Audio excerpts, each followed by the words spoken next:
I came home and caught my wife with my childhood friend in my house. His is going to be a lengthy post. I will not mention anyone's name for obvious reasons. I'm coming home after a long, mentally painful 7-month disaster.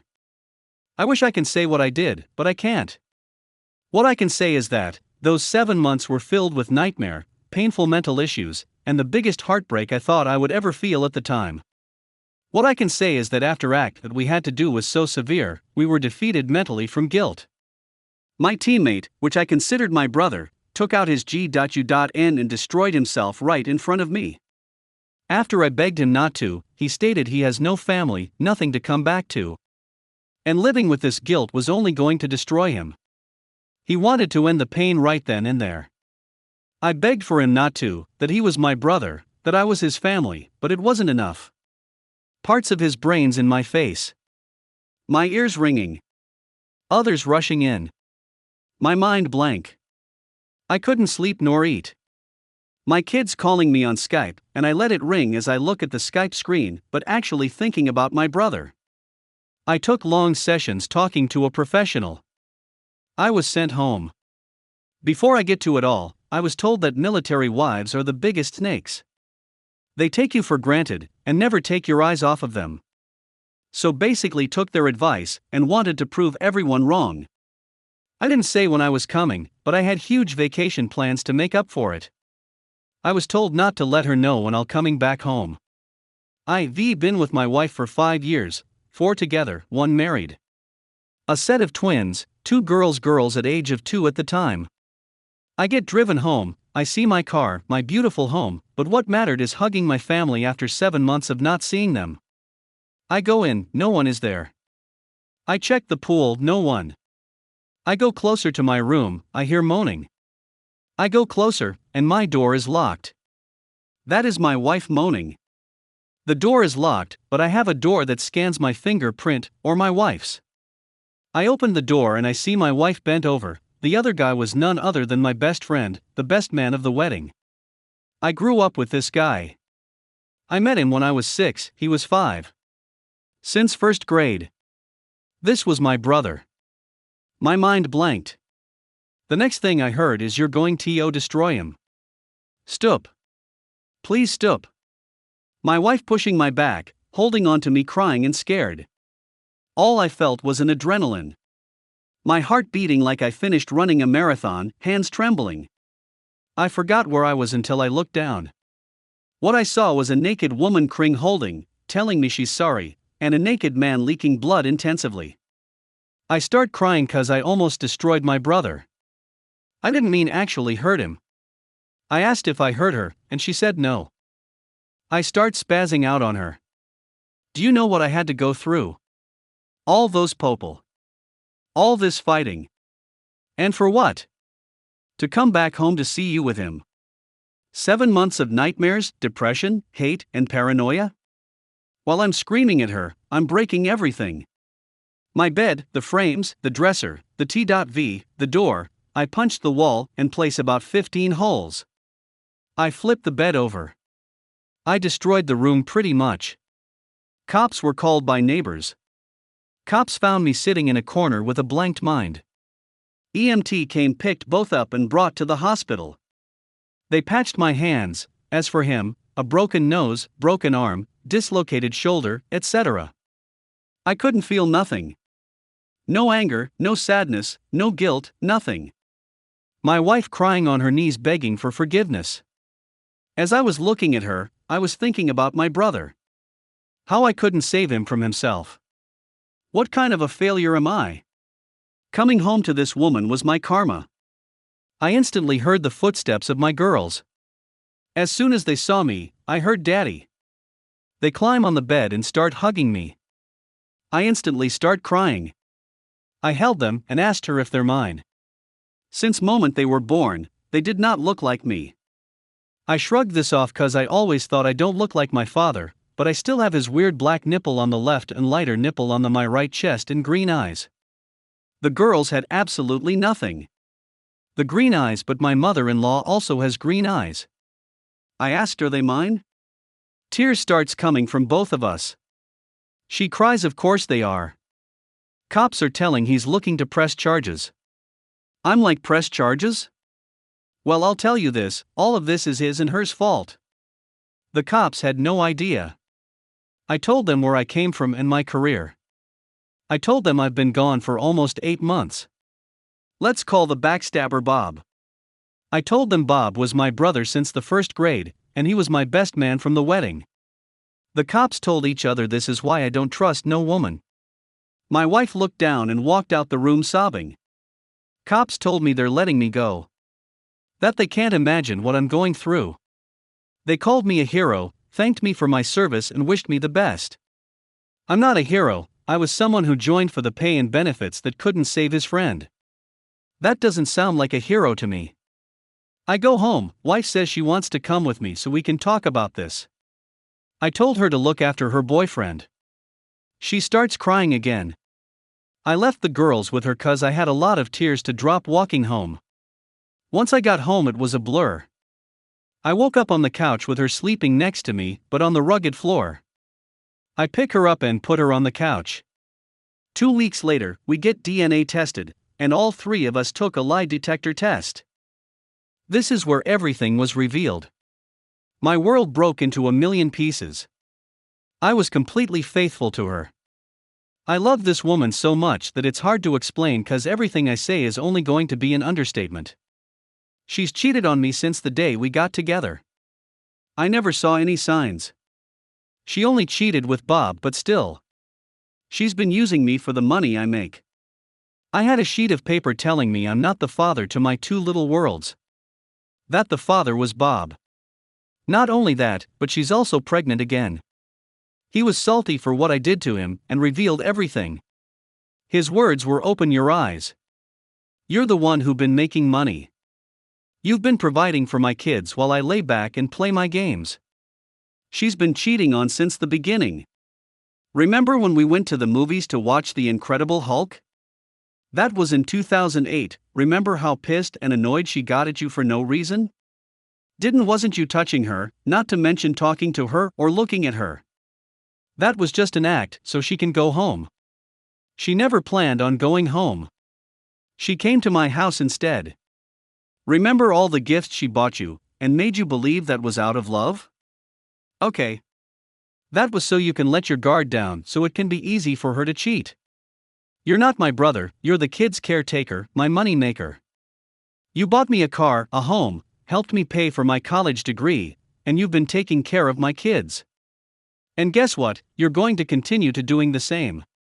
You were gone for a minute, but I went to your house and was there for her. Wife was screaming at him, shut the duck up. I felt numb to everything. As my broken world was being revealed. She passed on the question, are you in love with both of them? She said yes. Lie detector said she's telling the truth. That only made things worse. Wife was grabbing me, swearing up and down it's a lie, relating to what Bob said to me. I started crying and told her you and the girls were the best thing that's ever happened to me. I did everything for us. I bought us a home, we did so much.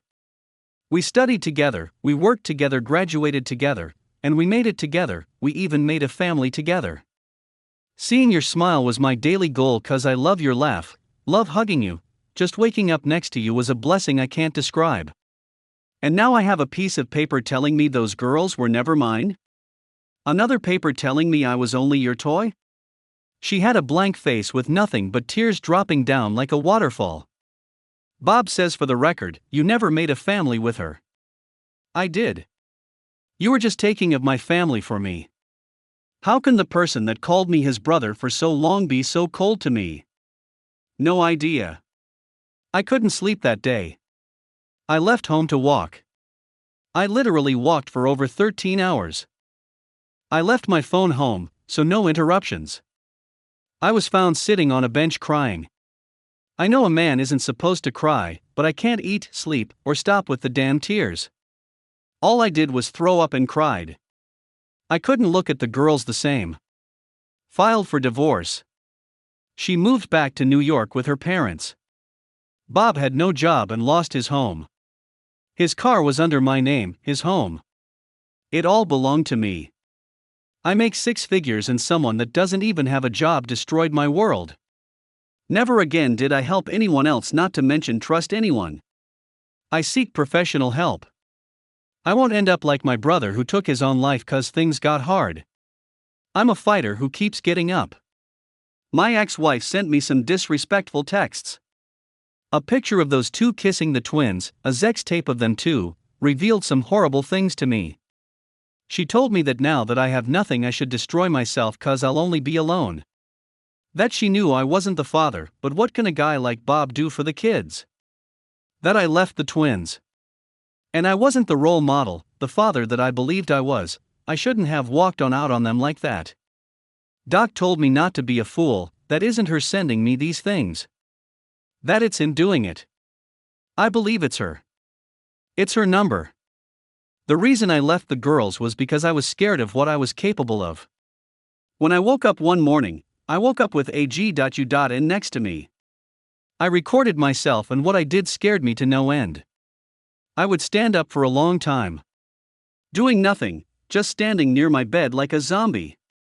Then I would get my g.u.n from my finger scanning safe and go back to sleep. I visit my brother where he's been buried every weekend.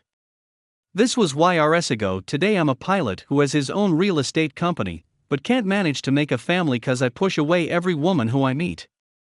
I will never trust anyone again. But that's my mind now. I'm sure one day I'll have a family of my own. I'm still young, I'm only 33. Those girls are 9 years old now, and I think about them every day. When they're 18 and they ever seek me out, best believe I'll welcome them with open arms.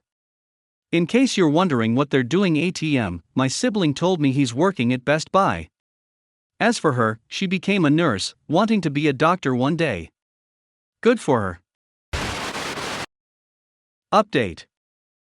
So it's been a while since I spoke on Reddit. I've had a hard time coming out with the truth, and honestly I've lost sleep, because I lied about my brother. I said before that someone I know destroyed themselves right in front of me.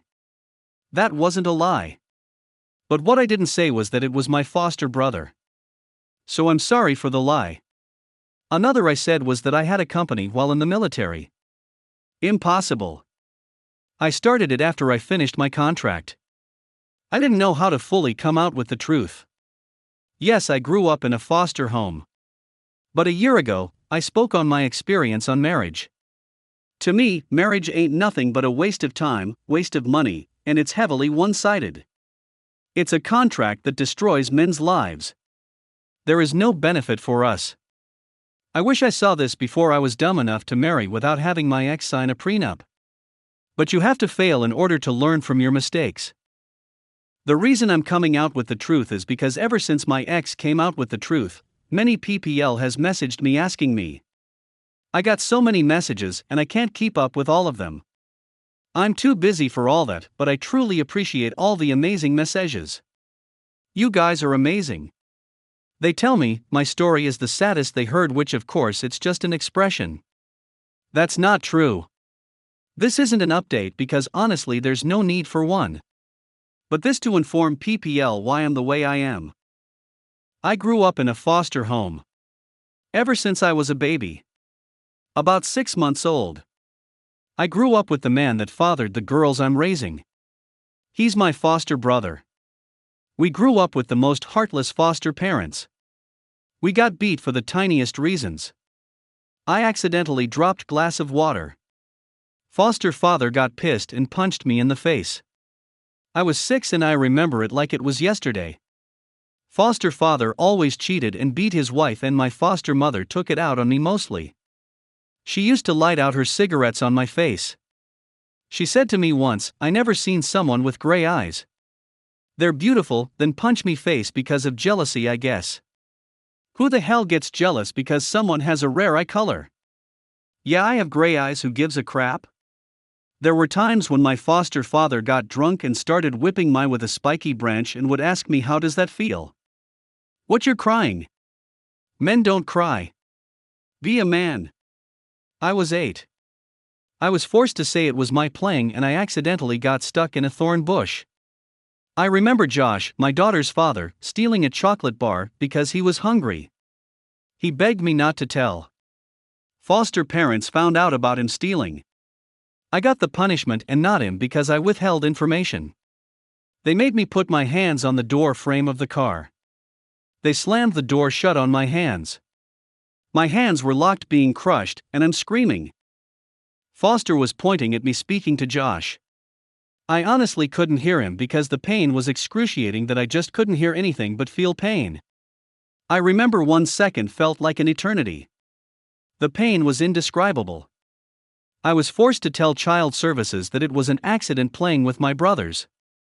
But throughout the fear and painful experience being raised by these people, the worst part was that they told me was that my parents dropped me off in dumpster. That they hated me and that I was a mistake. I believed it, and I grew up hateful.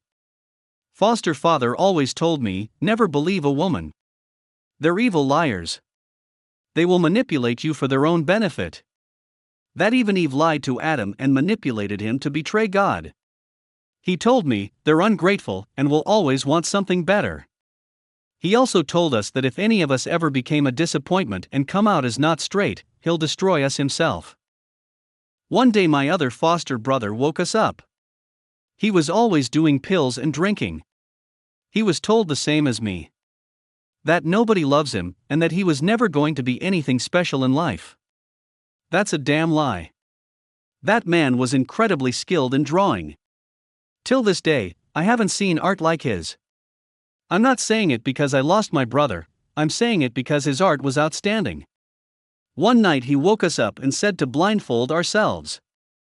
Josh and I said no because we sensed something strange. He got tired of asking and pointed a G.U.N at us.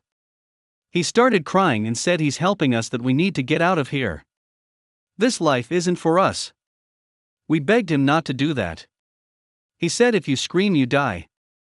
I wanted to take the G.U.N away from him. The G.U.N belonged to my foster father. We finally convinced him to stop pointing the G.U.N at us, then he pointed it toward his brain, and before I knew it, in a blink of an eye, my foster brother took his own life in front of us. Josh and I were pretty screwed in the head after that. I remember in the funeral, foster father told us that he ended himself, and he's burning in hell because the Lord shows no mercy for that kind of act. Let's skip to when I finally got the hell out of that house. Anybody heard of the phrase, leave and don't look back? Yeah, that's me and Josh. I finished high school, but Josh never did. He said school was always too hard. Everything good in life is hard. You want a job, you have to earn it. You want a degree? You have work for it. You want money, you have to bust your ass. I ended up getting a driving bus job while going to school. I rented my own apartment. Nothing pretty, but it worked. I started dating someone for the second time. The first time was back in high school. Cheated on me with someone else. I ended up beating the guy right in front of her, and I smacked her for cheating on me. Sure, I'm going to get hate for this, but honestly that's what I was taught. What are you going to do? Cancel me? I thought I was supposed to demand respect from my woman, but she did that to him and herself. About 5 years ago, I did go to her neighborhood, hoping to see her, and I did. She had a beautiful baby girl with her at that point, and I just wanted to apologize to her. She didn't apologize for her betrayal, but that's all right. I wasn't surprised. The only time I seen a woman apologized for anything was my ex-wife because of guilt. Second girl cheated on me as well. Got pregnant by someone else. This time I didn't put my hands on anyone, although I wanted to. I moved her into my home, I helped her with what she needed help with. What can I do? At least she told me the truth, people said. 3 years later, I met my final ex-man. This woman was so beautiful to me. She looked like Gal Gadot. Incredibly smart, gorgeous like I never seen before, with a bit scary. I always loved me a girl that scares the crap out of me. I don't know why. I just love feisty women. But wow. I rarely got attached to anyone. But this time I couldn't help myself. I was younger and incredibly naive. I did the dumbest things for her. I always made her dinner, I always took care of her when she was on her month, I rubbed her feet all the damn time, goodness, I even crafted the wedding ring myself. I made it out of tungsten with 3 pieces of sapphire. It was a grayish-black ring with a big piece in the middle and a smaller piece on the side of the big piece. It took me 2 months to perfect the ring. I always said that if you're not happy with your work, how can someone else like your work? So I made it as best as I can. To the point I fell in love with the damn thing. I was honestly the biggest simp. I was told if I wanted love, I had to work for it. I honestly regret being that nice to anyone. Never again will I be that brain-dead person. I ended up graduating with her. Got in the military. I managed to save up a good amount of money to put down a down payment for my new home. All that was missing was a family. I always said I would never raise my family like my foster parents did. I would never abandon my family like my parents, nor would I put hate in my kids' hearts. One day I came home. Found my wife with my foster brother. The best man from the wedding, the man that suffered with and grew up with. Found out the 2 beautiful girls that I'm raising weren't mine, and she was pregnant with another baby that also belonged to him. I grew an unbelievable amount of hate. I hated everybody except for the 2 princesses that calls me daddy. I promised them I would never leave them, and I'm keeping my promise for as long as I live. They bring the best out of me. Without them I have no soul. They call me every night to tell me they love me and tells me I'm their dad and no one else. The amount of love I have for my girls is indescribable. It's crazy because there are times that I have so much pain and rage in me and one glimpse at them and I feel nothing but joy and proudness. I love them more than I can possibly explain. When my girls brings their friends over to my place, the friends asks me if I'm related to Jason Momoa, because I have his kind of long hair, but lighter and gray eyes. I'm not related to Jason Momoa. One day I'm in Walmart with the girls. They were about 5 at the time and someone stared at me as if they never seen a human being before. I flat out asked, "WTF are you looking at?" She said, "I'm sorry. You just look like my brother." I have to admit, this woman looked exactly like me. Tears running down her face. She said, "You were just a baby." My girls are asking me, "Daddy, who's that?" I said, "I don't know." Long story short, I ended up taking a DNA test. The resemblance between me and that woman was astounding. That woman is my aunt. I couldn't believe it. I learned what really happened to my parents. My parents died in a car accident in 1985. I was 6 months old. I had 2 other siblings. 6 years girl, 3 years old boy, and me 6 months old. I was the only one that survived the accident because of the seat belt. My siblings weren't wearing them. Parents always put the seat belts on your kids or make sure they put it on themselves. Had my parents done that, I would probably still have my siblings. My aunt brought me to their graves. They were buried in Calvary Cemetery in Queens. Part of me wishes the accident would have taken my life as well. But I have a feeling God let me here for a reason. I saved so many lives in the military, and I did it again with a boy that was metaphorically robbed from me. I have no love for people in this world. But I know I can still do right. So for those you who was manipulated in any way, and you feel like you have the right to hurt others, you're just as bad as the one who hurt you. You don't have to trust no one because I know damn well I don't, but if someone like me who grew up with so much anger and hate, and I can do the right thing, anyone can. I was told that my parents were extremely loving parents. That my father was so clingy to me. It's nice to know that I was loved and cared for. I was always told that they just left me because they hated me. My foster brother took his own life because of lies that were fed into him. There were times that he whispered Dad is going to cut it off. Like he would just flat out whisper that, and I would catch that. I asked what he said, and he would start trembling and say nothing. I always thought to myself that he might have been not straight. Not straight or not, that was my brother. I do miss watching him draw. The work was amazing. Those foster parents deserves the worst of the worst. Foster father died naturally. I know he's burning in hell, and I'm glad to know that. Mother is alone, and I meant it when I said I left without turning back. Today my girls are almost at the double-digit age. I miss when my babies were so small. People ask me what would I rather have, money or family? I got money.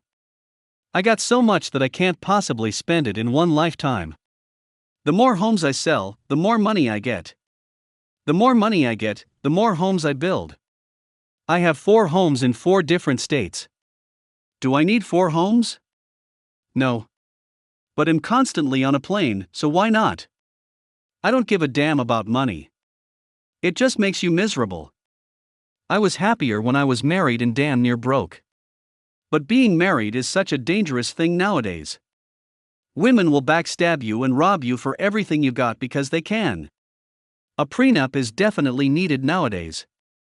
Not only that, there are so many transgender out there that are extremely deceptive. It's to the point I need to require any woman in dating to get a DNA test. Because if I end up sleeping with a man pretending to be a woman, I'm going to lose my mind, and I might end up destroying said person. That is disgusting. If a trans ended up telling me they're trans, I will respect that and will go about our way separately. I have no problems with not straight guys. In fact, many not straight people bought many of my homes. Who cares? So for those of you who will get offended and calls me transphobic, SMD, it'll give you something to be offended about. Fellas, always have a lawyer present when she's signing the agreement, and always make sure she signs it before the day of the wedding because it won't hold up in court. People think they're slick when they try to sign it in the day of wedding. Ladies, this for you as well. Men can also be gold diggers. Never let your fiancé use you for your money. Now I looked over this entire thing. I made it sound like women aren't to be trusted. Ladies, one thing you have to know is that though there are good women out there, the majority aren't like you. The majority overvalues themselves and ends up leaving because good guy was too nice, or just not up to their standards. There's a reason why 80% of divorces are filed by women. It's always about the women. Men love women for who they are, women loves men for what they can provide. For women, it's not about who they can finish the struggle line with. It's about which men can finish the struggle so the women can have an easier life. There are good women out there. They're extremely hard to find. For women, look at your friend zone. Stop asking for a good man when you keep pushing them away, or keep friend zoning them. Us men need women and vice versa. I do not speak for all men. I've seen some disgusting men. I've seen an old man forcing himself on a 4-year-old girl. I've seen men do unthinkable things outside this country. Women may be the reason to such a high divorce rate, but men are the primary reason why so many lives are lost. We all do bad things. It's just up to us to do the right thing, and many chooses to go the way do the wrong thing.